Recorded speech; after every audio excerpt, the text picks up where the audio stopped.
Jaka Sengkala. Kisah ini menceritakan kelahiran dan kehidupan masa muda Jaka Sengkala, putra Bathara Anggajali. Ia kelak bergelar Aji Saka, yaitu orang yang mengisi pulau Jawa dengan penduduk dari bangsa manusia. Kisah ini disusun berdasarkan sumber dari Serat Paramayoga, karya Ngabehi Ranggawarsita, dengan sedikit pengembangan. Tersebutlah seorang raja keturunan Nabi Ismail bernama Prabu Sakil yang memerintah kerajaan Najran. Raja ini suka sekali berdagang ke seberang lautan dengan berdandan sebagai saudagar. Pada suatu hari, kapal yang ditumpangi Prabu Sakil dan para pengikutnya hancur dihantam badai. Seluruh penumpang tewas kecuali Prabu Sakil yang terapung-apung di lautan dengan berpegang pada sebilah papan kayu. Bathara Anggajali saat itu sedang duduk di atas ombak laut sambil mengerjakan perintah Bathara Guru untuk membuat senjata-senjata pusaka kahyangan. Ketika melihat Prabu Sakil terapung-apung, ia pun bergegas menolong dan membawanya naik ke daratan.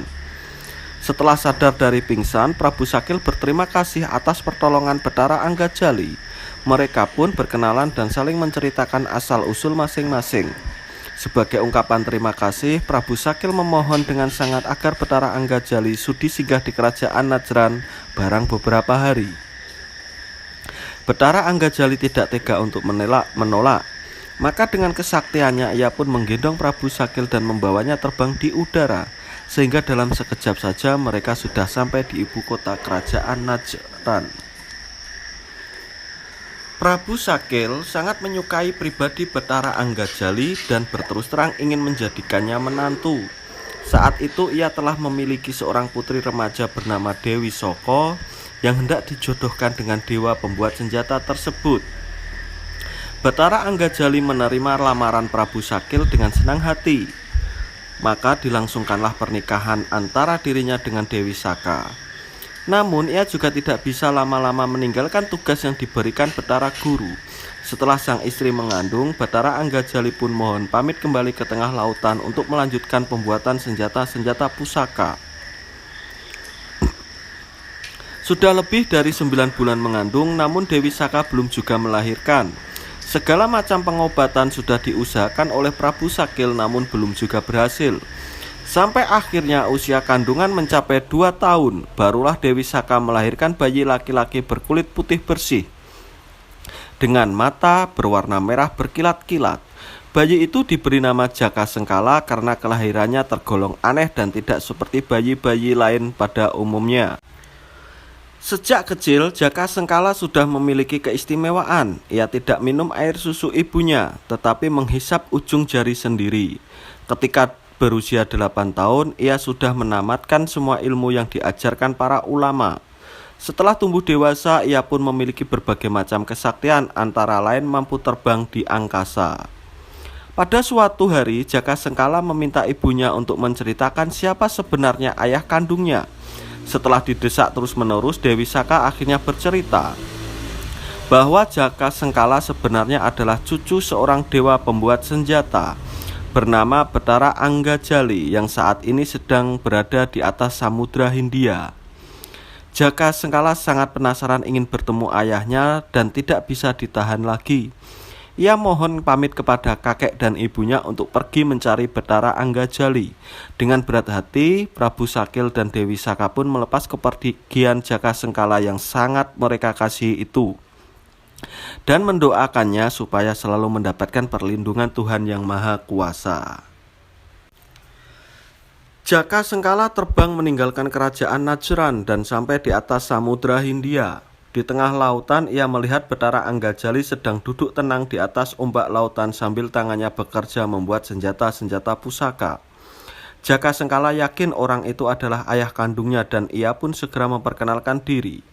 Mengetahui pemuda itu adalah anak Dewi Saka, Bathara Anggajali sangat gembira dan menerimanya sebagai putra.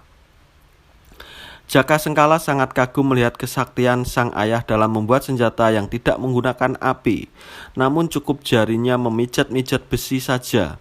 Ia pun menyatakan ingin tinggal bersama sang ayah. Namun Bathara Anggajali berkata bahwa sebaiknya Jaka Sengkala pulang ke Najran saja supaya bisa hidup mulia di sana sebagai raja yang kelak menggantikan kakeknya. Jaka Sengkala mengaku tidak suka kemewahan dan ingin hidup sebagai murid sang ayah saja, karena baginya Bathara Anggajali adalah yang paling sakti di dunia. Bathara Anggajali menolak anggapan itu. Ia mengatakan bahwa ayahnya atau kakek dari Jaka Sengkala yang bernama Bathara Ramayadi jauh lebih sakti darinya. Jika membuat senjata, Bathara Ramayadi tidak perlu menggunakan tangan, tapi cukup dengan memandang saja, besi baja akan lunak dengan sendirinya. Jaka Sengkala pun mengurungkan niat untuk berguru kepada ayahnya dan menyatakan ingin berguru kepada sang kakek saja. Bathara Anggajali melepaskan kepergian putranya itu dan menunjukkan arah yang harus ditempuh jika ingin bertemu Bathara Ramayadi. Jaka Sengkala akhirnya berhasil menemukan Bathara Ramayadi yang sedang duduk di atas awan mega, sedang sibuk membuat berbagai senjata pusaka.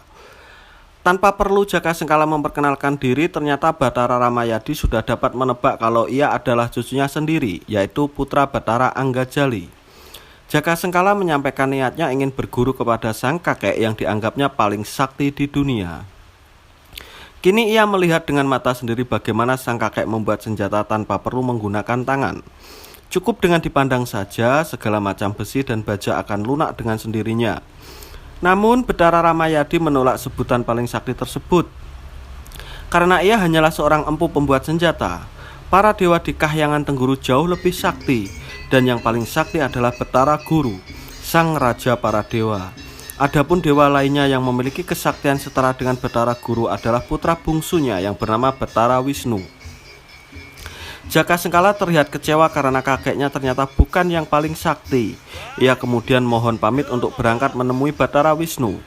Bathara Ramayadi mengizinkan dan menunjukkan arah yang harus ditempuh menuju tempat tinggal Bathara Wisnu tersebut. Berkat petunjuk sang kakek, Jaka Sengkala berhasil menemukan Gunung Tengguru dan tiba di Kahyangan tempat tinggal Bathara Wisnu.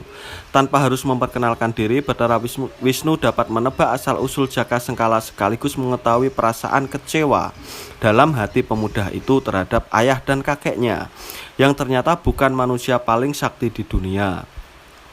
Jaka Sengkala sangat senang melihat kepandaian Bathara Wisnu dalam menebak asal-usul serta isi hatinya. Ia pun menyatakan ingin berguru kepadanya. Bathara Wisnu mengatakan jika Jaka Sengkala ingin menjadi murid maka harus bisa menyesuaikan diri dengan perilaku kehidupannya. Jaka Sengkala menyatakan siap untuk menyesuaikan diri dengan perilaku Bathara Wisnu. Bathara Wisnu pun menguji Jaka Sengkala. Dalam sekejap tubuh Bathara Wisnu sudah menghilang dari pandangan dan kemudian amblas ke dalam perut bumi. Setelah itu terbang ke angkasa dan mendarat di kutub utara, kemudian menuju ke kutub selatan dalam waktu sekejap. Anehnya kemanapun Bathara Wisnu pergi, Jaka Sengkala selalu dapat menyertainya. Bathara Wisnu mengatakan bahwa Jaka Sengkala tidak perlu lagi belajar kesaktian karena pada dasarnya ia telah sakti sejak lahir.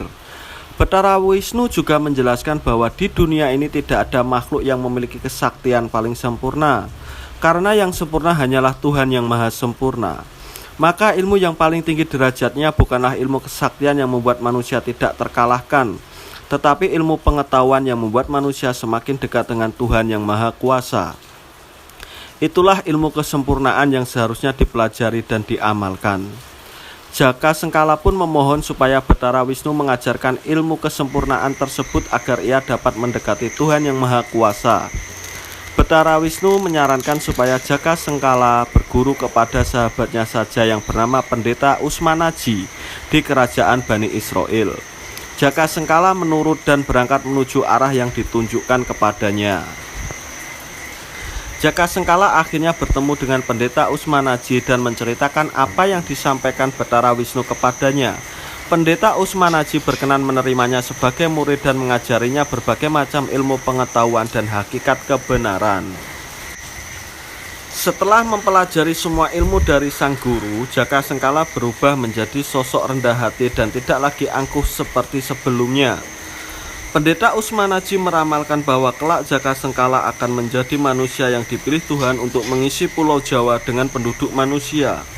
Jaka Sengkala juga diramalkan kelak berhasil memperoleh keabadian berkat meminum tirta mata Kamandanu di tanah Lulmat.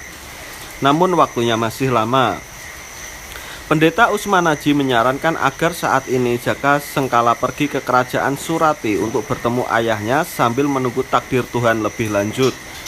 Rupanya Pendeta Usmanaji mendapat berita bahwa Betara Guru sangat senang melihat hasil kerja Betara Anggajali dalam menciptakan senjata-senjata kahyangan.